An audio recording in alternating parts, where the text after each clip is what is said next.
헤아릴 수 없는 수많은 시간들이 잠들어 있는 박물관. 때로 우리는 이곳에서 보물 같은 흔적과 만나기도 합니다.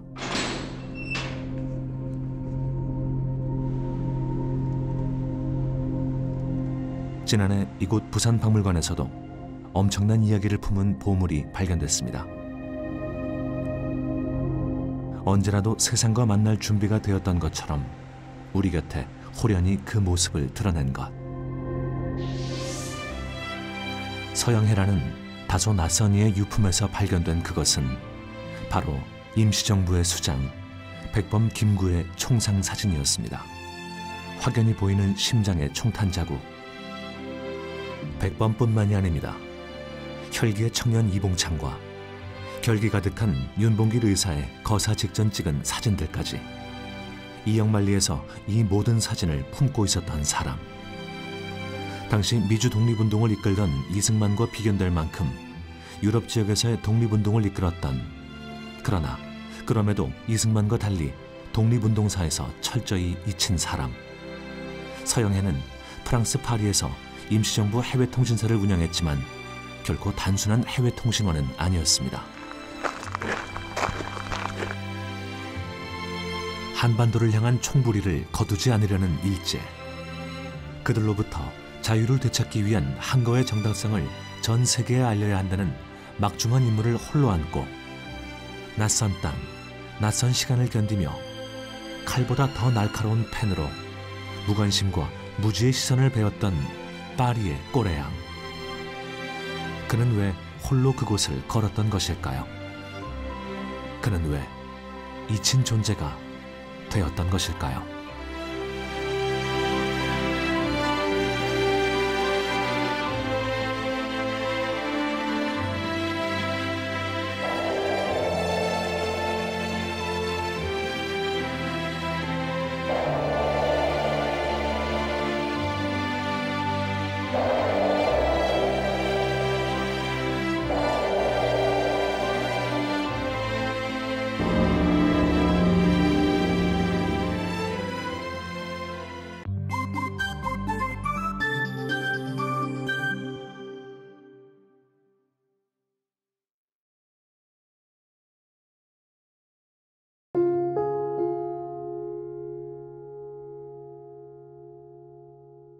서영해를 만나러 가는 길, 거리부터가 심상치 않습니다. 프랑스라는 국가의 명성을 쌓는데 주춧돌이 된 국가적 영웅들이 잠든 곳, 일종의 신전과도 같은 팡테온을 마주한 곳에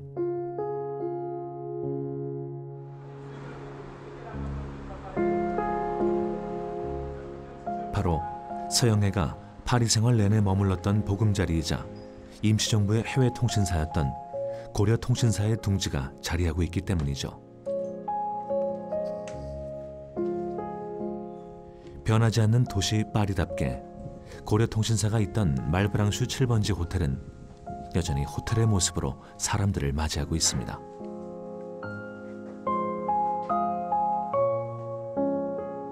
작은 뜰, 작은 방, 네모난 하늘, 네모난 햇빛이 내리쬐는 이곳에서 서영해는 1929년 프랑스어로 써내려간 첫 작품 어느 한국인의 삶의 주변을 완성했습니다. 그것은 한국인이 쓴 첫 프랑스어 소설이기도 했죠.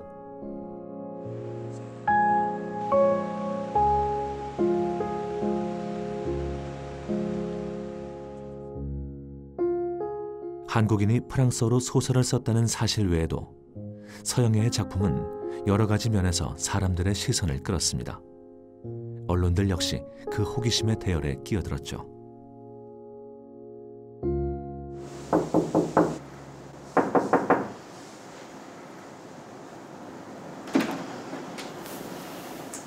Chiara, je m'appelle Georges.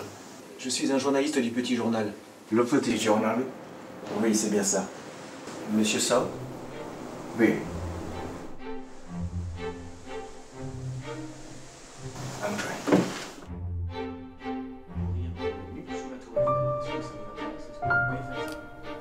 Monsieur Sao, petit, mince, la voix fluette. Il donne plutôt, à première vue, l'impression d'un collégien timide.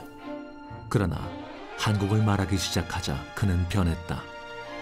목소리는 활기를 띠었고 표정은 단호했다. 서영혜는 한국인들의 고통과 순환, 그리고 독립운동가의 영웅적 삶을 이야기했다. 숨막히는 일제의 감시에 쫓기며 한국이라는 작은 식민지 나라에서 건너온 서글픈 망명자. 감옥 같은 현실을 벗어나기 위해 그가 택한 것은 자유를 향한 한국인들의 뜨거운 의지를 전 세계 한국을 만난 적 없는 이들에게 생생히 전하는 것. 그 의지의 손끝을 타고 한반도에서 울려 퍼졌던 기미독립 선언문 전문이 프랑스어로 옮겨졌습니다. 힘의 시대가 가고 정의의 시대가 왔다. 우리는 이에 떨쳐 일어나도다. 양심이 우리와 함께 있으며 진리가 우리와 함께 나아가도다. 온 세계의 새 형제가 우리를 받게. 서영혜는 책 표지에 한글 부제를 달았습니다. 한국 역사 소설. 그것은 소설이 돼 자신이 똑똑히 보고 겪은 참담했던 한국의 역사 현장을 전하겠다는 의지의 새김. 그의 펜 끝으로 일본의 극악한 실상이 되살아났습니다. 무장하지 않은 민간인 1000명을 3시간 만에 죽였고 여자들은 벌거벗겨 채찍으로 때리며 거리에 끌고 다녔다.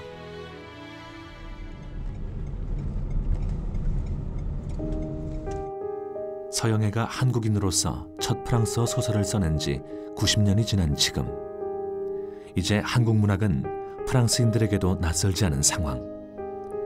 작가이자 출판가인 엘리즈. 그녀는 한국의 문학에 누구보다 관심이 많습니다. 실은 한국에 관한 책을 직접 써냈습니다. 한국을 전혀 모르는 이들을 위한 일종의 인문학적 안내서. 그런데 신기하게도 그녀의 책은 서영혜의 책과 맞닿아 있습니다. Parce que la Corée du Sud est un pays dont les Français ont très peu entendu parler. Pour avoir grandi en France, dans le système scolaire français, je suis allée à l'école française, etc. On ne parle pas beaucoup de la Corée dans les livres d'histoire. On l'entend à peine 2-3 fois dans toute la scolarité. Et c'est une culture que les Français ne connaissent pas et qu'ils assimilent généralement beaucoup aux autres pays d'Asie, où ils vont avoir l'impression que la Corée, c'est comme la Chine ou que c'est comme le Japon, alors qu'en fait, pas du tout. Et c'était justement pour revenir un peu là-dessus et pour justement expliquer aux Français que la Corée, c'est à part, il y a une culture à part qui est très riche, qui est unique. Et justement pour arrêter les stéréotypes et les amalgames que font souvent les Français sur la culture coréenne, où ils ont l'impression que voilà, c'est un peu l'Asie et tout le monde est un peu pareil.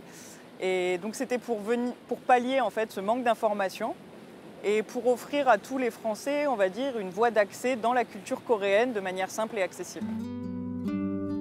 프랑스인으로서도 작가로서도 90년 전 쓰인 서영혜의 책에 대한 인상은 충격이라 할 만큼 크나큰 것이었습니다.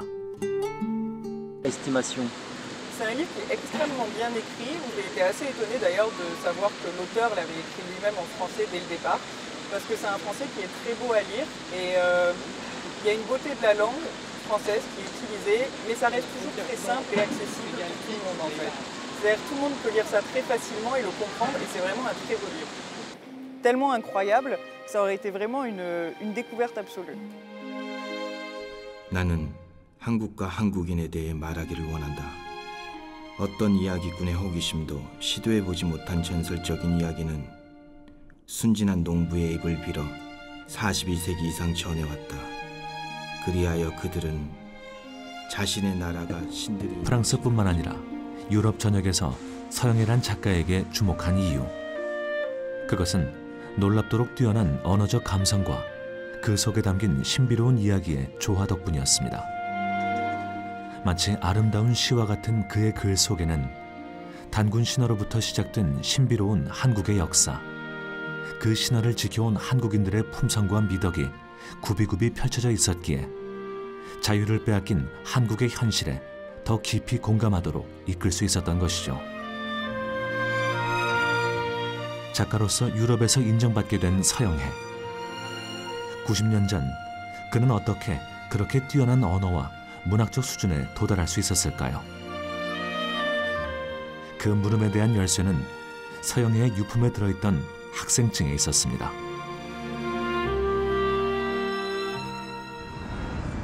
우리는 서영애의 학생증에 기록된 학교 오트 에뛰드 소시아를 찾아 나섰습니다.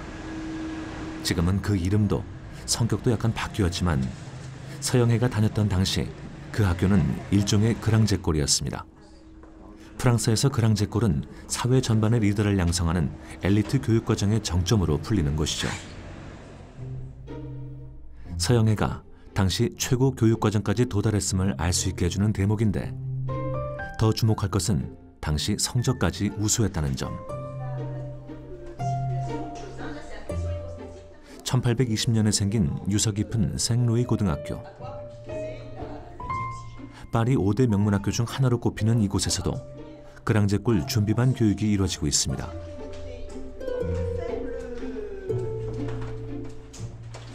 Non, je ferai des études parce que je pense que c'est vraiment comme ça qu'on peut aider à faire progresser son pays.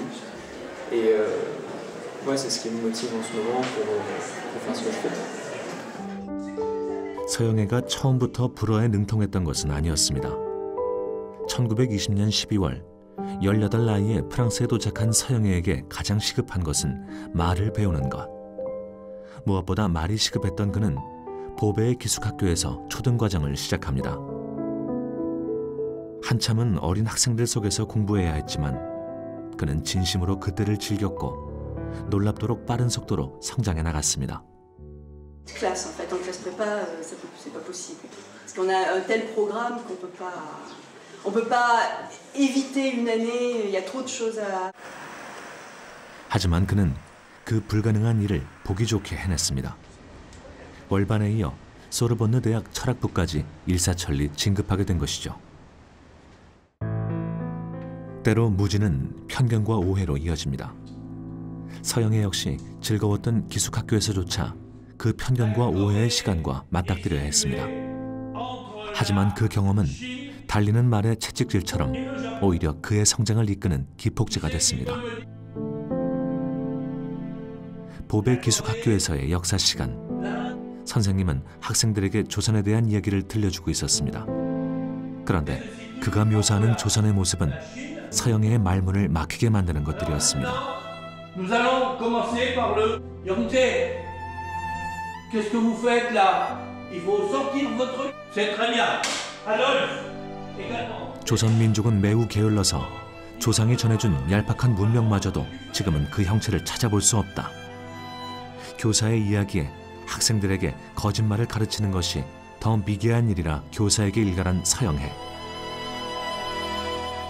퇴학당할 위기도 겪지만 한편으로 그 일은 그로 하여금 조선 역사를 파고들게 만듭니다. 서영애의 장서들이 보관되어 있는 국립중앙도서관의 영해문고. 그가 해방 후 파리에서 조국으로 돌아왔을 때 가져온 장서 573권으로 구성된 이 서가를 찾은 이유는 서영애가 역사를 배울 교과서로 택했던 조일관계 사료집도 포함되어 있기 때문이죠. 오해와 편견을 바로잡기 위해서는 그 역시 다시 배워야 했습니다. 동포들로부터 받은 자료들로 4개월에 걸쳐 다시 공부한 서영애. 그런데 그는 왜 굳이 그런 편견 속으로 들어갔던 것일까요?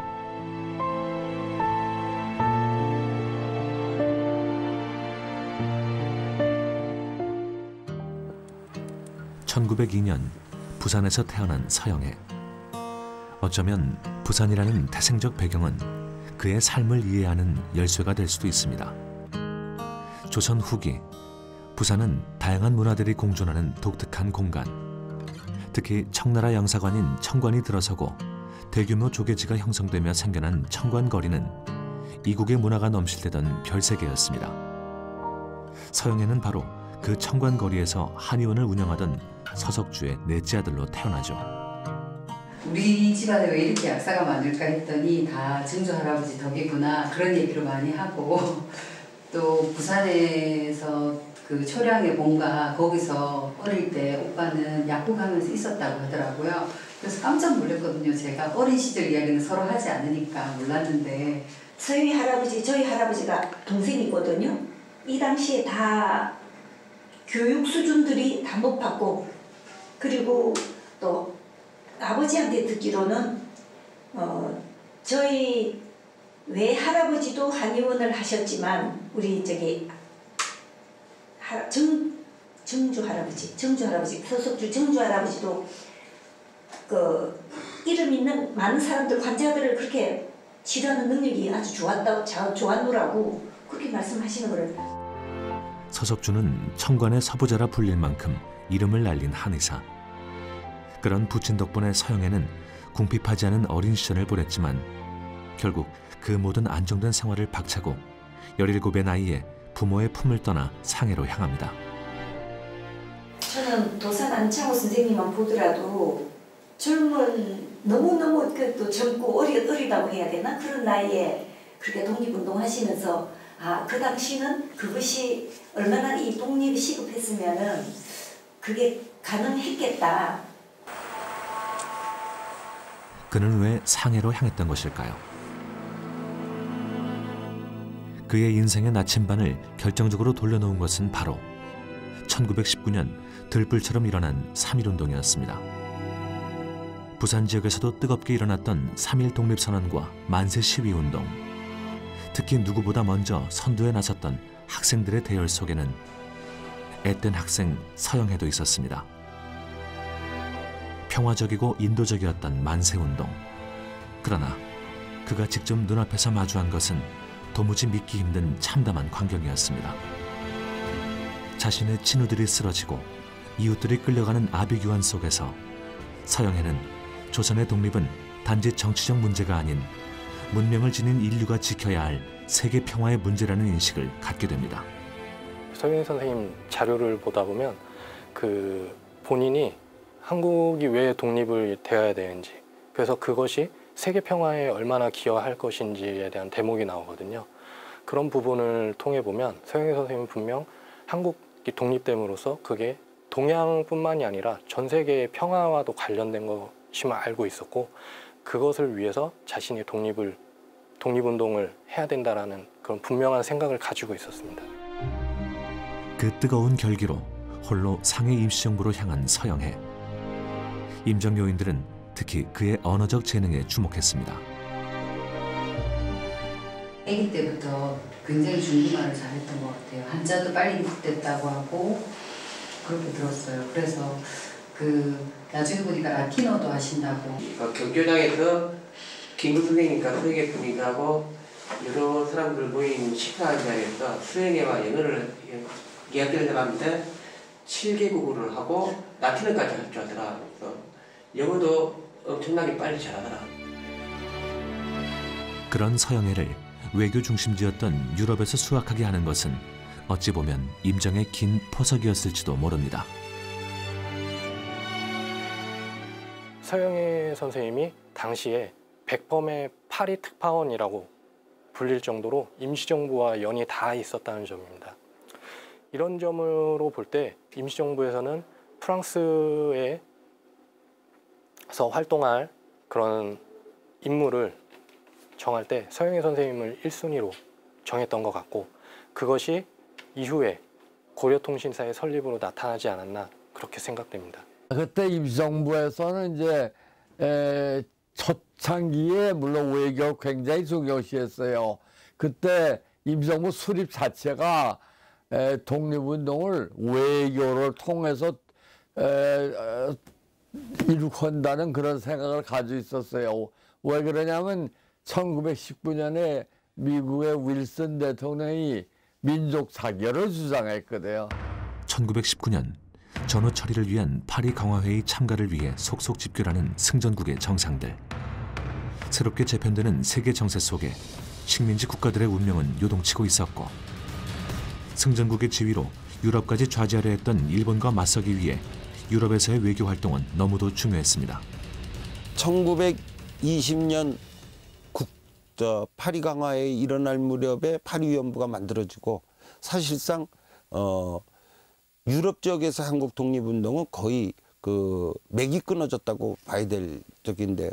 서영애가 이제 그 학교를 졸업하고 그 본격적으로 나서는 20년대 말부터는 거의 서영의 혼자에 의해서 유럽 지역의 그 국제 외교 또 한국을 알리는 선전 활동이 혼자의 힘으로 이루어졌다고 해도 틀리지 않을 정도로 그 서영의 유럽 지역에서의 활동은 독립운동사 그 분야에서 너무나 소중하고 가치 있는 그런 활동이라고 생각합니다. 유럽 외교전의 중요성에는 모두 공감했지만 현실은 달랐습니다. 임시정부는 파리에 파리위원부를 세우고 자유한국 등의 잡지 발간을 통해 홍보활동을 펼치지만 열악한 재정과 인력난으로 황기환 홀로 고군분투하던 상황.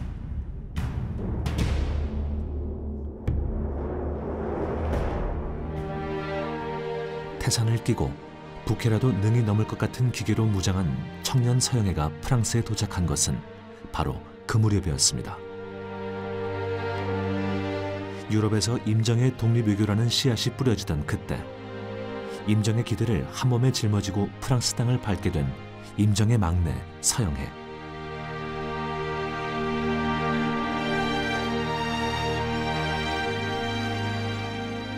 우리는 파리에서 이루어진 그 운명 같은 조우를 그릴 수 있습니다. 홀로 파리 위원부를 이끌어갔던 황기환과 기계 가득했던 청년 서영애의 만남.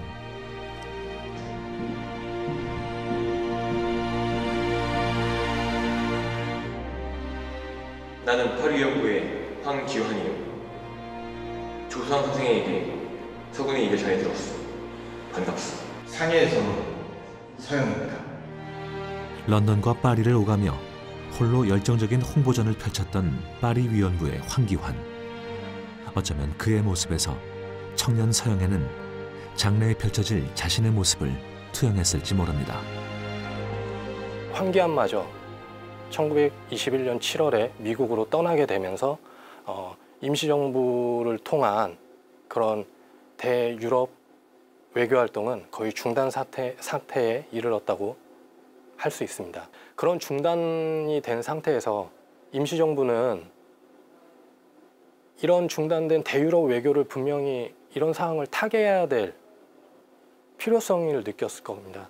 그래서 왜냐하면은 당시 국제 외교의 중심은 파리였고 임시정부가 상해 프랑스 조계지에 위치했기 때문에 프랑스와의 그런 유기적인 관계를 유지할 필요도 있었고, 그리고 국제사회에 한국 독립운동을 널리 꾸준히 알릴 필요가 있었기 때문입니다. 그래서 임시정부는 그러한 방안을 계속해서 강구한 것 같고, 그래서 그 새로운 기관을 창설할 수 있는 그 적임자로 아마 서영애 선생님을 생각했던 것 같습니다. 프랑스 파리 외곽에 위치한 외무성 아카이브. 소리 없이 펼쳐지는 치열한 외교전의 흔적들이 가득한 이곳에는 프랑스 조계지에 자리 잡은 한국 임시정부와 프랑스 그리고 일본 간의 미묘한 관계를 짐작케 하는 서신들이 있습니다. 2019년 7월 16일 작성된 거고 김규식의 명함이 우호적이던 주중 프랑스 공사마저 일본의 요구를 들어줄 수밖에 없다는 서신. 이런 모호한 태도를 바꾸기 위해 프랑스 내에서의 여론전은 매우 중요했습니다.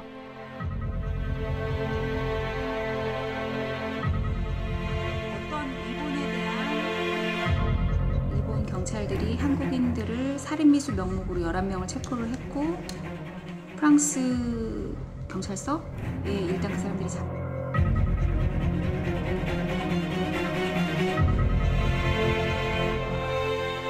폰네임 너무 많았는데? 이거는 상해 임시정부가 프랑스 사회당 특히 윤봉길 의사의 의거 후 프랑스 조계지에서 무차별적으로 체포된 한인 석방을 위해 임시정부는 서영애에게 여론을 일으키라는 임무를 맡기는데 서영애의 열정적 활동은 감시 속에 가로막혀 있던 한국 친우회의 활동 또한 이끌어내게 됩니다. Infiltré ou en tout cas une personne qui allait participer à la réunion et qui, on voit, a pris beaucoup de notes puisque c'est vrai, le rapport est très détaillé. Mais comme si... pour le compte du Japon. Je ne sais pas si c'était pour le compte du Japon. Je pense en tout cas, certainement évidemment, pour le compte de la police française, de la sécurité, de la sûreté générale. 사실 한국 친우회는 이미 10여 년 전 한국의 독립을 지지하기 위해 연대한 임정의 친우들이었습니다.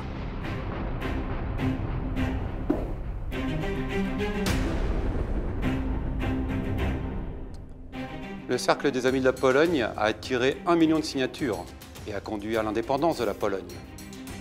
Alors faisons nous aussi une campagne d'1 million de signatures pour que le Cercle des Amis de la Corée que nous avons créé conduise aussi à son indépendance. J'ai vu de mes propres yeux à quel point l'oppression du peuple coréen par le Japon était si cruelle et sans pitié. Le seul moyen d'aider les Coréens qui veulent la liberté et la paix, c'est de leur envoyer toute notre affection et un soutien fort. Vous avez compris?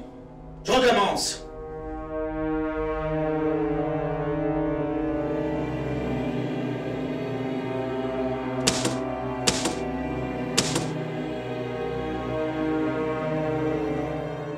Il ne doit pas simplement être un rassemblement formel.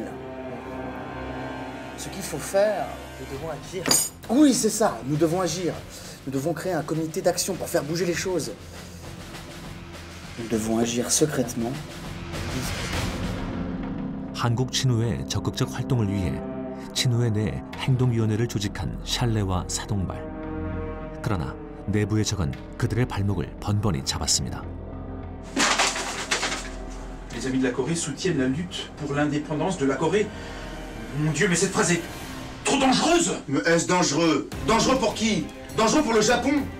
Monsieur, vous êtes en train de nous dire que nos agissements peuvent mettre en péril le Japon? Vous êtes de quel côté? À cause de cette phrase, notre objectif pour la paix peut être interprété comme de la violence.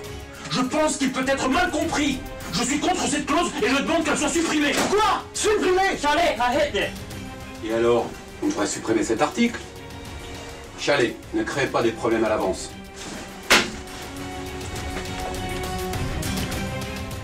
한국 친우회의 사무국장을 맡았던 클로드 파레르. 작가로 알려진 그는 사실 문인 이전의 군인이었습니다. 대를 이은 뼛속 깊은 호전적 군인의 기질 때문이었을까요? 아니면 무언가 비밀스런 모종의 거래가 있었던 것일까요? 한국의 독립을 지지하기 위한 한국 친우회 결성에 참여한 지 17년이 지난 1938년 그는 일본 정부로부터 초청받았고 2등 무공훈장을 수여받게 됩니다. 알 수 없는 방해 세력, 그리고 파리 위원부의 공백으로 지지부진했던 한국 친우회 활동. 결과적으로 서영애의 석방운동은 수면 아래 있던 한국 친우회의 지식인들의 행동을 이끌어내며 프랑스 여론을 환기시키게 됩니다.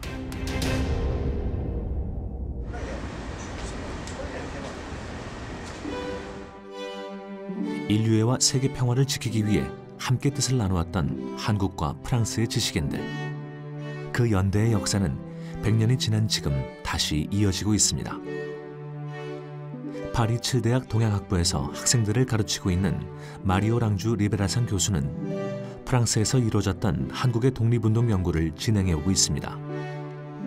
서영애의 소설을 비롯한 그에 대한 연구 역시 그 흐름 속에서 이루어져 왔죠. Moi, je suis très impressionnée par ce livre parce que c'est vrai que dès 1929, eh bien, en français, les lecteurs français pouvaient avoir une certaine connaissance de la Corée qui était déjà tout à fait spécialisée. Et c'est vrai que même longtemps après, eh bien, finalement, ce qu'on sait sur cette période en français, ça découle quand même du travail de So Young-hae. Donc de ce point de vue-là, c'est très intéressant. 마리오 랑주 교수가 주력하고 있는 또 하나의 활동은 리베르타스라는 이름의 협회 활동. 라틴어로 자유라는 의미를 담은 이 협회는 그녀를 포함해 한국의 역사, 특히 독립운동사에 대해 관심을 갖고 있는 교수, 연구원, 학생들이 다양하게 참여하고 있습니다. En tant que lycéen, en tant que représentant du gouvernement provisoire, plus tard, So Young-hae est un personnage clé des relations entre la France et la Corée. Il a écrit en français 2 romans. 계속된 연구를 통해 서영애가 프랑스뿐만 아니라 스페인을 비롯한 다양한 지역에서 약소국가의 독립과 자유를 위해 많은 지식인들과 연대 활동을 펼쳤다는 것을 밝혀내기도 했습니다. Non mais si vous voulez, bon, les études coréennes, par rapport par exemple aux études chinoises ou aux études japonaises, c'est quelque chose de très récent. Et la Corée, moi, enfin, c'est méchant de dire ça, parfois je parlais avec des gens et je disais, heureusement qu'il y a eu la guerre de Corée. Sinon la Corée ne serait pas connue. K-팝과 한국 드라마로 시작해 한국에 대한 관심의 영역을 넓혀가고 있는 학생들에게도 독립운동사는 의미 있는 주제입니다. Je trouve ça très intéressant de comprendre comment les cultures, les pays se sont façonnés à travers les siècles. Et je trouvais que l'histoire de la Corée était très intéressante, contrairement, enfin, par rapport à la Chine et au Japon.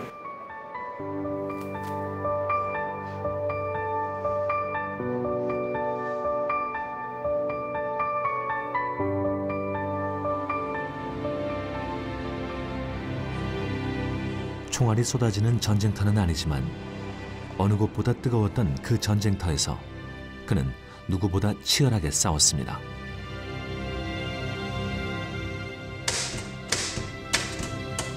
누구나 자유롭게 꿈꾸고 사랑하며 살아갈 그 날을 위해 그는 총칼이 아닌 말과 글로 뜨겁게 싸웠습니다. 극동에서의 전쟁과 혼란의 원흉은 일본이다. 정의와 사랑을 위해 일본을 제네바에서 쫓아냅시다. 제네바의 자유로운 양심에 호소한다. 1910년 일본이 한국을 침략한 이래 2300만 한국인의 영혼은 질식 상태에 처해져 있습니다. 자유를 달라, 그렇지 않으면 죽음을 달라고 외치는 한국인들은 최후까지 투쟁하기를 결심했습니다. 자유로운 양심이여, 정의와 인간의 존엄함을 보호합시다. 나는 일본을 고발합니다. 미주에 이승만이 있다고 한다면 구주에는 서영애가 있었다. 이거는 임시정부 인사들이 평가한 거였습니다. 그러니까 당대에서는 그런 그 서영애 활동이 많이 알려지고 또 그것을 인정받고 누구나 다 그 서영애 그렇기 때문에 프랑스 뭐 요즘 말로 얘기하면 대사가 될 수 있었던 것도 그런 배경으로 보여지지만 서영애에 대한 연구는 어떻게 보면은 이제부터라고 할 수가 있을 것 같습니다. 아직도 서영애에 대한 자료는 계속 나올 걸로 그렇게 예상하고 기대하고 있습니다. 1939년 세계는 또다시 전쟁의 포화 속에 휩싸입니다. 그리고 1940년 6월 나치 독일에 의한 파리 함락으로 파리는 자유가 얼어붙은 도시가 되어버립니다. 봄이 사라진 파리는 서영애에게도 차가운 곳이었습니다.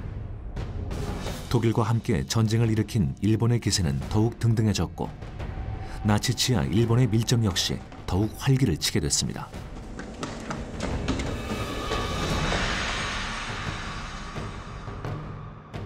임시정부의 외교부장 조수왕에게 나치 치하 선전활동의 어려움을 토로하는 내용, 당시의 파리 상황.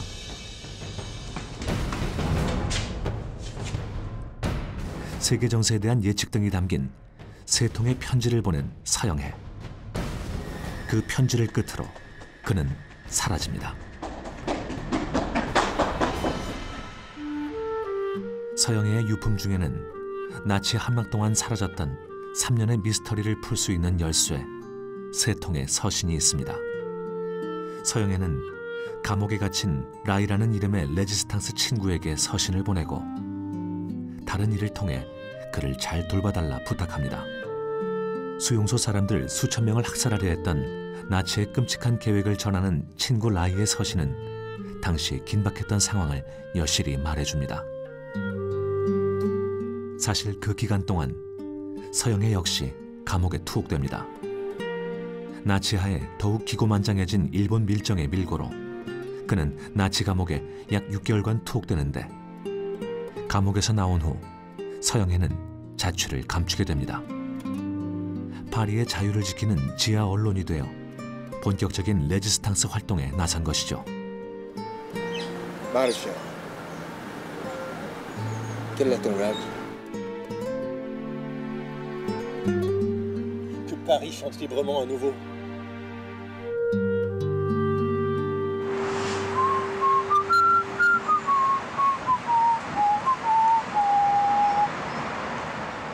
그곳에서 나는 자유를 위해 어떠한 희생도 불사하는 과감성을 보았다. 그곳에서 나는 타협을 모르는 의연한 태도도 배웠다. 나는 또한 그곳에서 운명의 친구도 만났다. 아주 오랜 시간이 지난 후 그가 게슈타포에 의해 결국 총살당했다는 소식을 들었다. 오래도록 마음이 아팠다.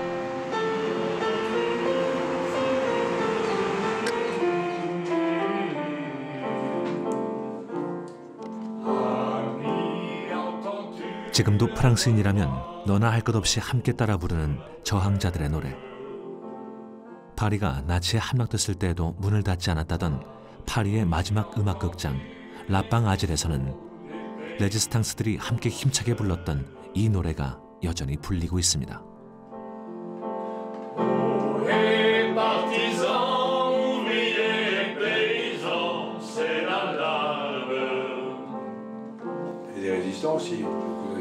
Et ici, c'était pendant la guerre, on caché un juif qui était caché. Il y avait les Allemands et il y avait les Juifs qui étaient cachés là-haut, au Lapin Agile.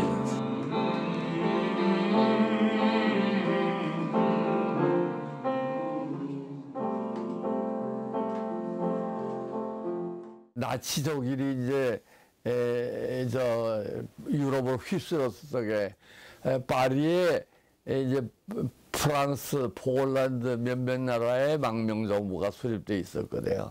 근데 서영애 씨도 파리에 있다가 이제 런던에 가 있었는데 그때 임시정부 연락이 돼가지고 프랑스 망명 당국하고 또 접촉이 있고, 그리고 폴란드도 그때 독일한테 점령 당하면서 폴란드 정부가 런던으로 망명했거든요.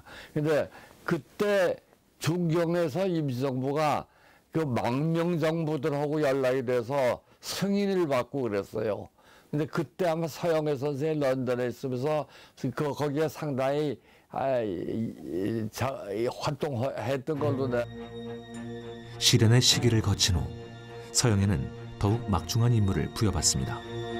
바로 임시정부의 국제적 승인. 1945년 1월 21일 서영애는 어그리 세이프티라는 두 단어의 전보를 조수왕에게 보냅니다. 이것은 매우 중요한 메시지인 것 같다는 외무성 담당자의 메모가 적힌 서영애의 명함 속에서 프랑스 임시정부로부터 뭔가 중요한 동의를 얻었다고 짐작되는데, 서영애는 그 전보를 보낸 지 2개월 후 임시정부를 대표하는 공식 주법 대표, 즉 프랑스 대사에 임명됩니다.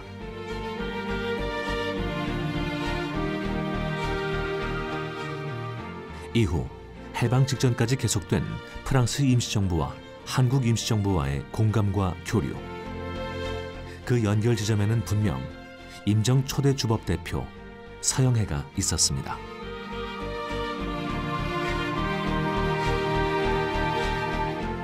서영애 선생님은 한국 독립이 아시아의 궁극적인 평화를 가져올 뿐만 아니라 이것이 세계 평화에 분명히 기여할 것이라는 것에 대한 자신이 확신을 가지고 있었습니다.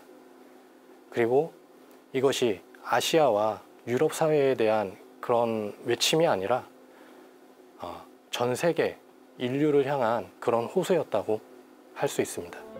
세계인의 시선으로 한국의 독립을 열망했던 파리의 꼬레양. 또 다른 곳에서 그의 존재를 기억하려는 이들이 있습니다.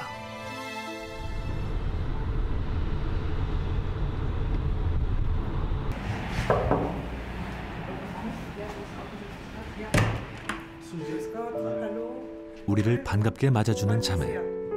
이들은 서영애의 유일한 혈육이었던 아들 스테판의 두 딸, 수지와 스테판입니다. 1937년 서영애는 파리에 미술 유학 중이던 엘리자베스 C. 브라우어와 사랑에 빠지고 그녀의 조국 오스트리아에서 결혼식을 올립니다.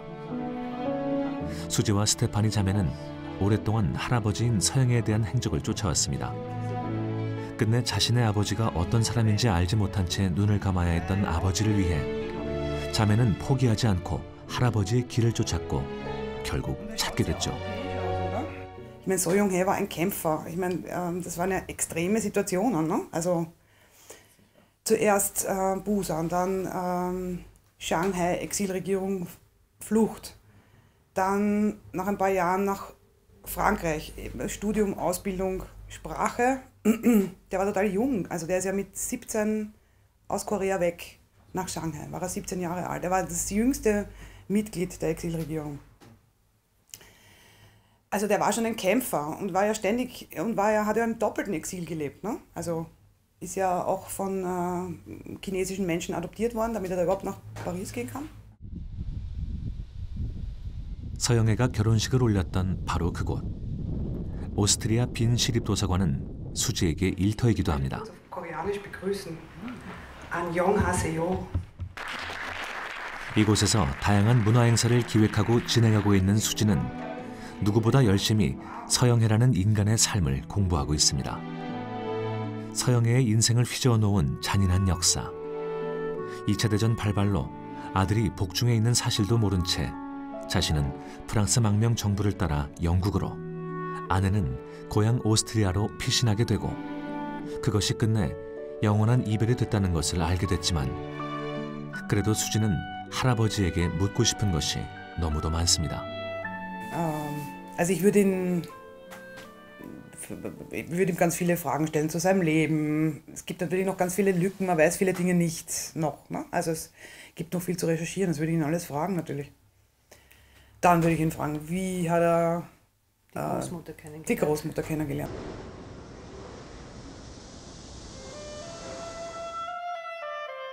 서영애를 잊지 않기 위해 애쓴 이는 한국의 부산에도 있었습니다. 경남여고 역사관에 마련된 서영애의 공간. 그 곁에는 해방 후 고국에서 부부의 연을 맺은 황순조 씨도 함께하고 있습니다. 두 사람은 한국 생활을 정리하고 함께 파리로 가려 했으나 중국 내전으로 발이 묶이며 결국 황순조 씨 홀로 귀국선에 오르게 됩니다. 우리 부군이 독립운동을 하시는 분인데 독립운동가였다고 하는 것을 참 길이 알렸으면 싶은데 자기 힘으로서는 할 수 없고 하니 유선생이 꼭 책으로 만들어서 이루어달라 그런 부탁 말씀을 처음에 하셨어요. 그럴 때 자료를 좀 가져왔습니다.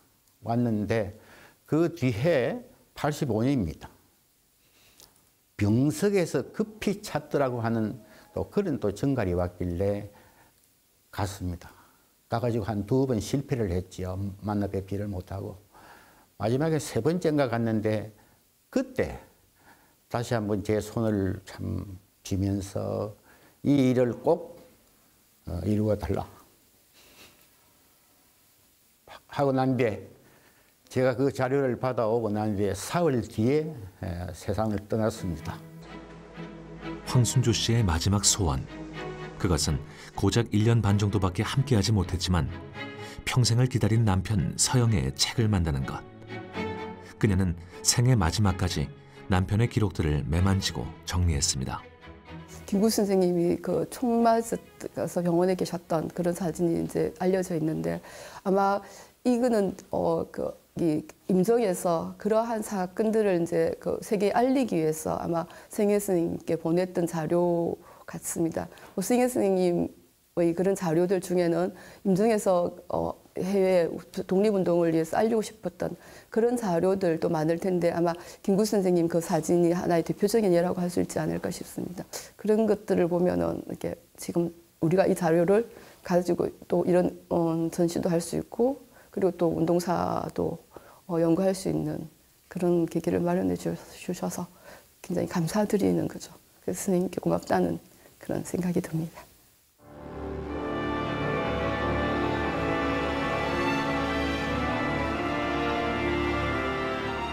그토록 기다렸던 아내에게 그는 왜 돌아오지 못했을까요?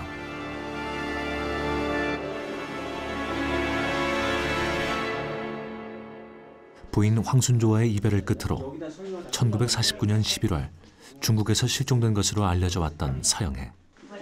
Donc là, on dit que le livret de Monsieur Sou est géré au niveau local. Donc là, il y a écrit compte local, qui est le bureau de poste Paris 91. À Paris, tous nos bureaux de poste étaient numérotés.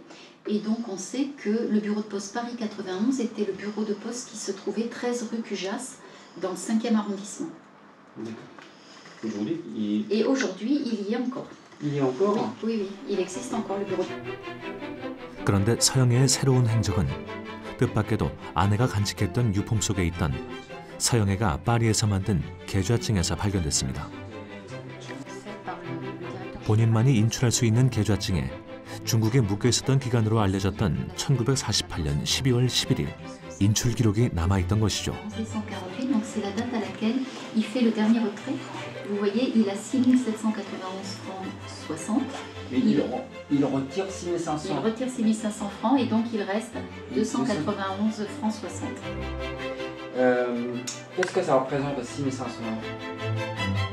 그 사이 새롭게 확인된 1956년 상해에서의 마지막 행적. 그 후 서영애의 삶은 어디로 어떻게 이어졌을까요?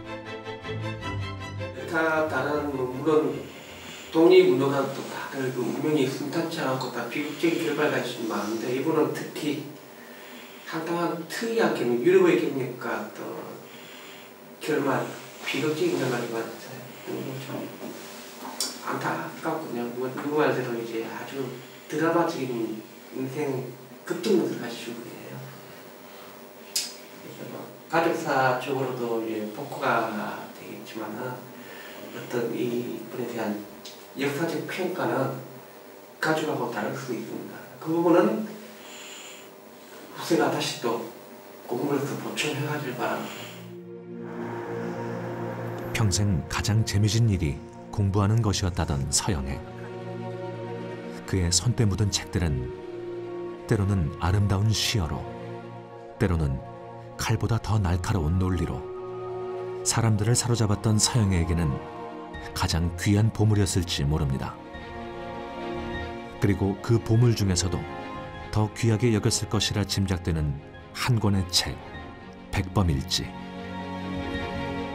그 첫 장을 열면 한자 한자 따뜻하게 써내려간 백범의 글이 눈에 들어옵니다. 뜻을 같이 하는 동생 서영애에게 이 책을 드리니 간직해 주시오. 서영애는 그들 모두의 동생이었습니다. 뜻을 같이 하고 행동을 같이 하고 그리하여 희망도 꿈도 같이 했던 그들 모두의 동지였습니다. 그러나 오랫동안 잊힌 그 이름. 그래도 잊지 않고 기억한다면, 그가 걸었던 그 길을 기억한다면 길끝 어디에선가 그를 다시 만날 수 있지 않을까요? 누구보다 뜨거웠던 파리의 꼬레앙과